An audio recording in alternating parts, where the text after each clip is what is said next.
Do you ever feel like everything you touch breaks? You try to build something, a career, a relationship, a dream, and for a moment, it looks promising. But then it crumbles. It falls apart in your hands, and you are left standing in the rubble, wondering, is it me? Am I the problem? It is a quiet, suffocating heaviness. The feeling of being incompetent. The feeling of being useless. You look back at your history, and all you see is a resume of failures. It's like scrolling through LinkedIn and feeling like everyone else has figured it out but you. The job that didn't work out. The love that walked away. The promises you couldn't keep. And a voice, a cold whisper, starts to speak in your mind. You are a failure. You are damaged goods. You have wasted your life. And it's hard to admit, but this voice, it paralyzes you. It steals your confidence. It makes you afraid to try again, afraid to hope. Because what if you just fail again?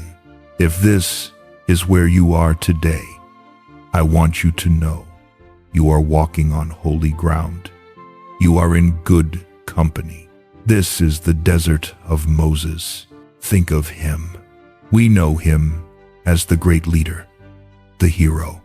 But before that, he was the great failure. He was a prince. He had power. He had influence.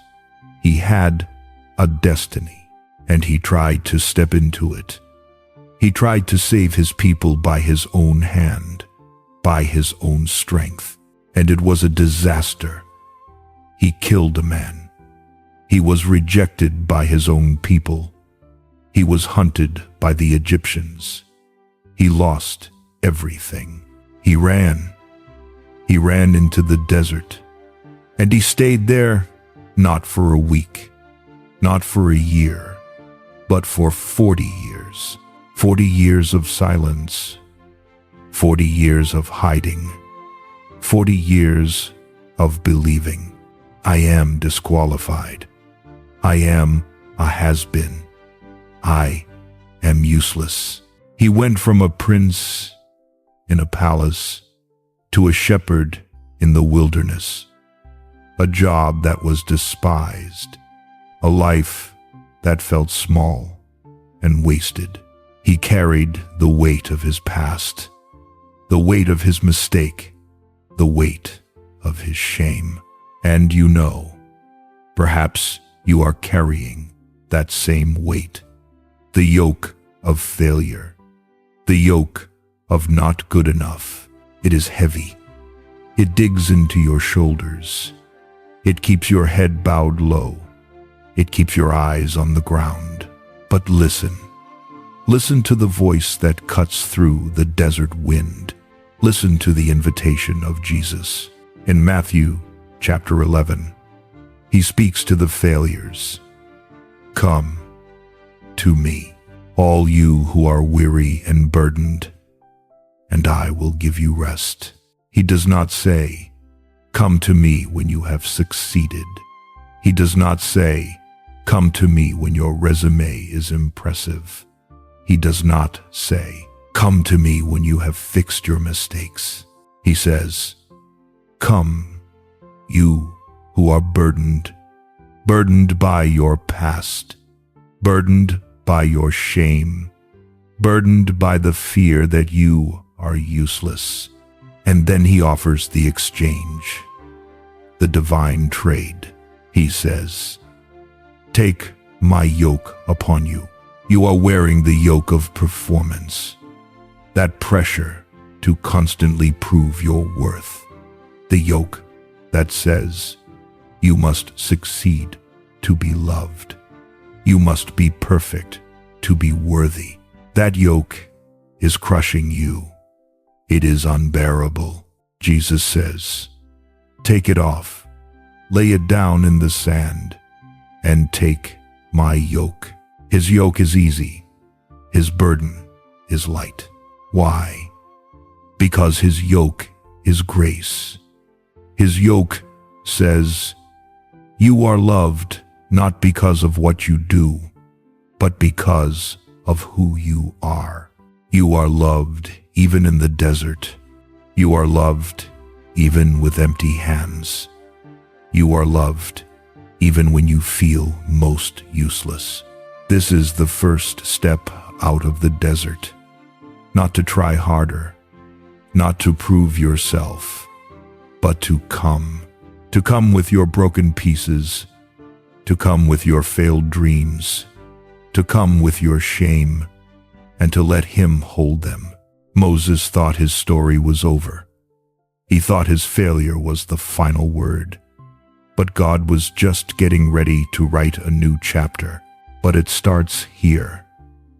It starts with the exchange. It starts with laying down the heavy yoke of your regret and picking up the light, gentle yoke of his acceptance. Come and find his rest. And as you breathe in that acceptance, a question remains. To come is the first invitation. It is the moment we lay down the resume of our failures. It is the moment we accept that we cannot fix ourselves, but to stay. This is the harder practice, because the morning comes, and with the morning, the memory comes. The peace we felt in the desert with Moses, it begins to fade, and the cold, familiar voice returns. You are still who you were. You are still broken. You are still a disappointment. The yoke of failure that we took off, we find ourselves reaching for it again, trying to put it back on, trying to prove we are not useless, trying to fix what we broke. And it's hard to admit, but we do this constantly. Why? Why is it so hard to simply stay in his acceptance? Our mind, it drifts. It wanders back to the evidence, back to the empty net, back to the mistake. We have come, but we do not know how to stay. The prophet Isaiah, he understood this battle. He knew the secret to a soul that does not drift back into shame. In chapter 26, verse 3, he writes this profound truth: "You will keep in perfect peace those whose minds are stayed on you, because they trust in you." Perfect peace. A peace that covers every mistake. A peace that silences every accusation. And who receives this peace? Those whose minds are stayed on you. That word stayed, it means to lean upon, to prop up, to anchor. Our minds, they are anchors. The gentle question for us today is, what is your mind anchored to? Is it anchored to your past? Is it anchored to that one moment where everything went wrong? Is it anchored to your incompetence, to that rejection letter sitting in your inbox? When our anchor is in the mud of our failures, we are stuck. We cannot move. We are held captive by who we were. God whispers, pull up that anchor. Pull it out of your shame. Pull it out of your regret and stay it. Anchor it on me. This is the practice of staying. It is the choice to lean our entire weight, not on our performance, but on his promise. We see this struggle, this desperate need to stay, in the life of Peter. Think of him, the bold disciple the one who said, "I will never leave you." And then he failed, spectacularly, publicly. He denied his Lord 3 times. He didn't just fail at his job. He failed at his identity. He failed at love. And what did he do? He went back. He drifted back. In John 21, he says, "I am going fishing." He went back to what he knew. He tried to go back to his old competence. If I can't be a disciple, at least I can be a fisherman. But the story says, that night they caught nothing. The empty net. Can you feel that heaviness? It is the ultimate picture of uselessness. He failed at following Jesus, and now he is failing at fishing. He is standing in the boat, tired, wet, and completely empty. The voice in his head must have been screaming, "See, you are good for nothing. You can't even catch a fish." You know, this is where many of us are living, staring at an empty net, staring at a broken relationship, staring at a career that feels stalled and stagnant, and feeling the shame. But look at the shore. Who is there? It is Jesus. And what is he doing? He is cooking breakfast, a charcoal fire, fish, and bread. He is not standing there with a list of Peter's failures. He is not holding a lecture on how to be better. He is preparing a table. He invites Peter, the failure, the denier, the one with the empty net, to come and have breakfast. This is how we stay. We stay by realizing that our failure does not disqualify us from his table. Peter's mind was anchored to his denial. Jesus wanted to anchor Peter's mind to his love. He asks him, "Do you love me?" Not, "Will you try harder?" Not, "Will you promise to succeed?" Just, "Do you love me?" He anchors Peter to the relationship, not the record. So how? How are we invited to practice this in our daily life? When the project fails, when we lose our temper again, when we feel like we are falling behind everyone else, how do we stay anchored on him? The Apostle Paul gives us the method. In Philippians 4, "Do not be anxious about anything, not even about your failures, but in every situation, with thanksgiving, present your requests to God." Thanksgiving. This is the anchor, and I get it. It seems impossible. How can I give thanks when I have failed? You do not thank him for the failure.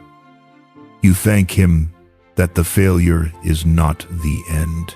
You anchor your mind by saying, "Lord, I have messed up. My net is empty, but I thank you that you are on the shore. I feel useless, but I thank you that my value comes from you, not my work. I am afraid of the future, but I thank you that you hold my tomorrow." When we switch from shame to thanksgiving, we move the anchor. We move it from the shifting sand of our own ability to the solid rock of his grace. And the promise, the peace of God, will guard your hearts and your minds. It will guard you from the lie that you are finished. It will guard you from the paralysis of shame. It will keep you stayed. And even as we stay, a sound returns. We have come to the desert with Moses. We have been invited to stay at the breakfast table with Peter. But even after we eat, even after we are forgiven, there is a sound that does not go away. It is the sound inside our own heads. The yoke of failure has a voice, and it is loud. It whispers to us in the quiet of the night, "You are still behind. Look at them. They are succeeding. Look at you. You are stuck." It replays the tape of our mistakes over and over and over. You know, this is the noise of shame. It is the static of our own insecurity. It tells us that we must do something to fix this. We must run. We must work harder. We must prove that we are not useless. And so, we run. We fill our lives with noise to drown out the feeling of failure. We work until we are numb. We scroll until our eyes burn. We act like everything is fine while we are quietly drowning in stress. We strive until we have nothing left. And this brings us to the third invitation. It is the hardest one for a failure to accept. It is the invitation. But how? How can I be still when my life is a mess? How can I be still when I have so much ground to make up? It's hard to admit, but look at the prophet Elijah in 1 Kings chapter 19. He is not the strong hero calling down fire from heaven. Not here. Here, he is broken. He has run into the wilderness. He is exhausted. He is afraid. He sits down under a broom bush and he prays to die. Listen to his words. "I have had enough, Lord. Take my life. I am no better than my ancestors. I am no better." That is the cry of failure. He feels useless. He feels like his work was in vain, like he climbed the corporate ladder only to realize it was leaning against the wrong wall. He compares himself to those who came before and he feels small. He is burned out. He is crushed by the weight of expectation. And what does God do? Does God shout at him? Does God say, "Get up, Elijah. Try harder. Be successful"? No. First, God lets him sleep. Then, God feeds him. And then, God calls him to the mountain. God says, "Go out and stand on the mountain, for the Lord is about to pass by." And then, the noise begins. The noise that matches the chaos in Elijah's heart. First, a great and powerful wind tore the mountains apart. It shattered the rocks. It was violent. It was loud. It was like the storm of anxiety raging inside him. But the Lord was not in the wind. After the wind, there was an earthquake. The ground shook. The foundations crumbled. It was like the instability of his own life, the feeling that everything was falling apart. But the Lord was not in the earthquake. After the earthquake came a fire, consuming, terrifying, destructive. It was like the fire of shame that burned in his gut, the fire of, "I am not good enough." But the Lord was not in the fire. This is the secret. We look for God in the big moments. We think if we are successful, God is there. We think if we make a big impact, God is pleased. We look for him in the noise of success. We look for him in the fire of performance. But God was not in the noise. He was waiting. He was waiting for the noise to stop. And after the fire, what came? A gentle whisper, a still, small voice, the sound of sheer silence. And that is where the Lord was. When Elijah heard it, he pulled his cloak over his face. He knew. He finally knew. The voice of God was not accusing him. The voice of God was not demanding more success. The voice of God was gentle. It met him in his failure. It met him in his cave. It met him in his depression. And I get it. Here is the truth for you today. You cannot hear the gentle whisper of grace if you are addicted to the noise of your own shame. You cannot hear him say, "You are mine," if you are constantly listening to the voice that says, "You are useless." We must turn down the volume. Psalm 46:10 says, "Be still and know that I am God." That command, be still, in the Hebrew, it means cease. Let go. Drop your hands. Stop fighting. Stop trying to fix your past. Stop trying to prove your worth. Stop striving to be better. Just stop, be still, and know. Know what? Know that He is God, and you are not. You are not the CEO of the universe. You are not the savior of your life. He is. Your failure does not surprise Him. Your brokenness does not scare Him. Your uselessness is actually the perfect empty space for Him to fill. But you will never know this.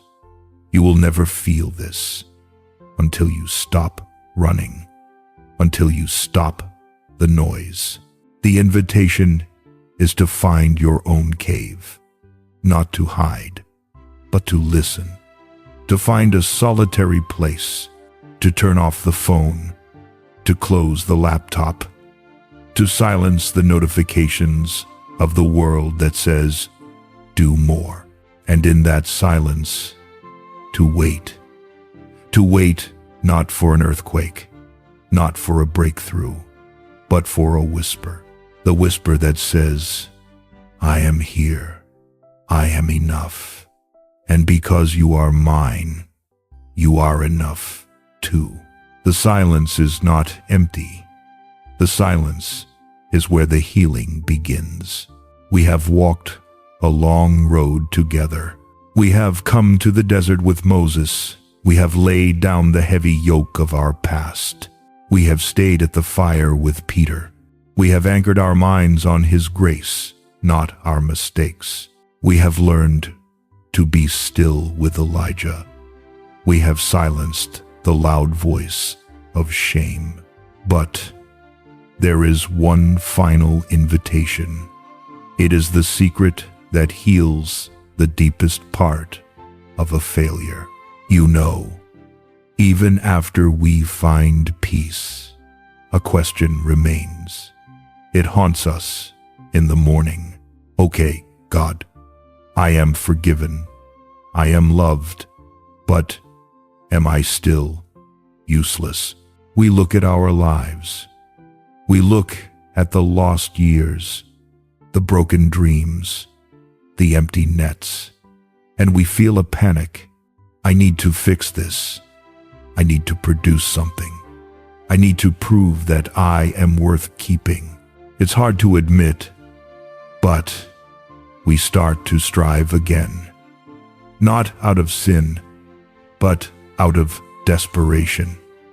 We try to manufacture success. We try to force a result, like we are trying to pad our resume for God, because we are terrified of being fruitless. And here, in this quiet panic, Jesus offers the final key. In John chapter 15, it is his last conversation before the cross. He looks at his disciples, men who are about to fail him, men who are weak, and he says, "Abide in me, and I in you. As the branch cannot bear fruit by itself unless it abides in the vine, neither can you unless you abide in me. I am the vine, you are the branches." Listen to that image. Really see it. Imagine a branch. It has been broken. It has been lying on the ground. It is dry. It is withered. It has produced nothing. Does the branch try to squeeze out a grape? Does the branch strain and struggle and sweat to prove it is alive? No, that is impossible. A branch cannot do anything. A branch can only be. Its only hope, its only job is to be grafted, to be connected, to abide. If you feel like a failure, and I get it, this is your freedom. Jesus is saying, stop trying to produce. Stop trying to succeed. Stop trying to fix your resume. Your job is not fruitfulness. Your job is faithfulness. Your job is connection. If you stay connected to the vine, the sap will flow. The life of God will flow into your dry spirit, and slowly, quietly, naturally, fruit will come. Not the fruit of success as the world sees it, not the fruit of a corner office or a viral post, but the fruit of the Spirit: love, joy, peace, patience, kindness. Think of Moses again. For 40 years, he was useless in the eyes of the world. He was just a shepherd, but in the desert, he was abiding. He was learning to hear God's voice, and when the time came, God used him to shake an empire, not because Moses was successful, but because Moses was connected. Think of Peter. He failed, but he came back to the vine. He abided in Jesus' love, and the man who denied Christ became the rock of the church. Your failure is not the end of your fruitfulness. It is actually the beginning, because now you know you cannot do it on your own. Now you are desperate enough to simply cling to the vine. Apart from me, Jesus says, you can do nothing. When you were successful, you might have forgotten that. But now, in your failure, you know it is true. And that humility, that dependence, is the soil where true fruit grows. So, stop trying to tape fruit onto your branches. Stop faking it. Stop striving. Just abide. Stay close. Let His words remain in you. Let His love remain in you.